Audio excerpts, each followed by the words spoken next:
Now, firstly, you moved over from Kimpton in Hertfordshire, didn't you? You came to London in 2000 to study fashion design. So tell us more about your journey. Yeah, I came up, first studied at St Martin's to do fashion and textiles, where I wanted to get into screen printing at an early age. That's about, yeah, a few years back now. And then more recently, I went to Camberwell College of the Arts to redo my degree in graphic design and get better at screen printing, which is primarily what I wanted to do. Since then, I've been working at Print Club London in Dalston as a teacher and technician.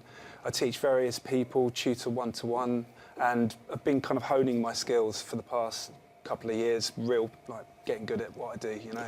And we've seen some of your work, they're brilliant. I was going to say, you mentioned the teaching, I was actually going to ask you, which do you prefer, you know, just kind of doing it for yourself, or do you like the teaching elements? Which do you like? It's hard to say. I like teaching because when you teach people that are new to it, you kind of learn from mistakes that they create, and you see things that they come up with, and you kind of take that on board. So it's good for seeing a different angle on screen printing. But then again, it's nice working on your own, because if you do make a mistake, you don't feel bad about it, because you're not, it's not for a client or something like that, you know, because if it is for a client, you have to be spot on with screen printing. So I like doing it mainly for myself, really, yeah.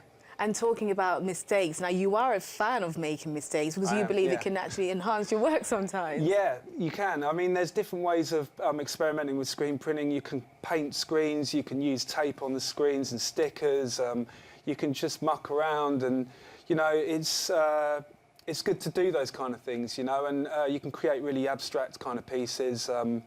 Yeah, and that's a good thing to do, you know. I think it's a good way forward, you know. Now, we have talked about your work. Words is what we've been using. Let's see the vision. Let's just see some of your work. Now, the first one we have here, chemistry. So let's take a look at this and just talk us through this. This is okay, yeah. So this piece was for an exhibition in Bethnal Green a year or so ago. It was a chemistry exhibition, so it was to do with chemistry. So it's the love between two people. It's the famous image of the sailor kissing his girlfriend, but it's also on metal that I distressed myself. That's steel.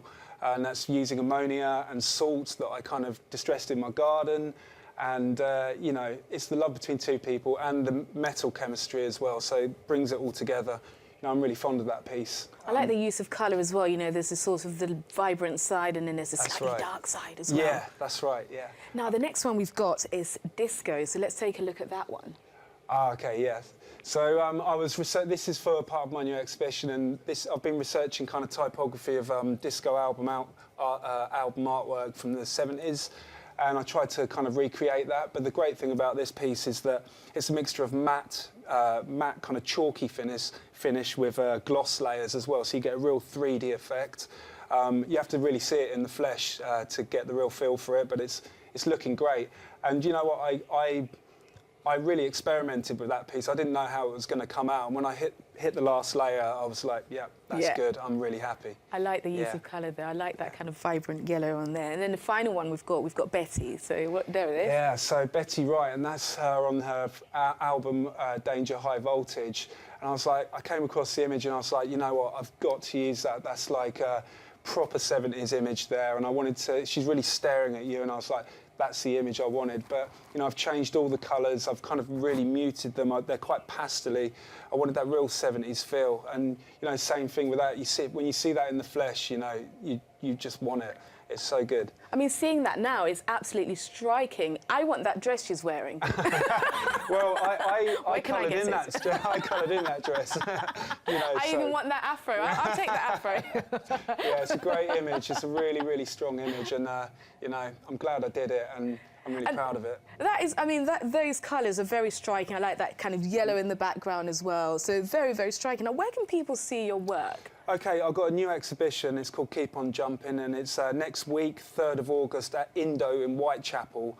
It's got 8 brand new pieces of unseen work, which I wanted to keep it under wraps, apart from now. And I want people to come along and check it out, and that's where they can see it. It's going to be about 6 till 9. It might go on a little bit later. We've got music. It's going to be a real fun affair. You know, it's going to be a good time. Yeah. Well, judging by that, it sounds like it is going to be a fun affair, and I do believe you there, Oli. I do. Well, thank you very much indeed for coming in to speak to us.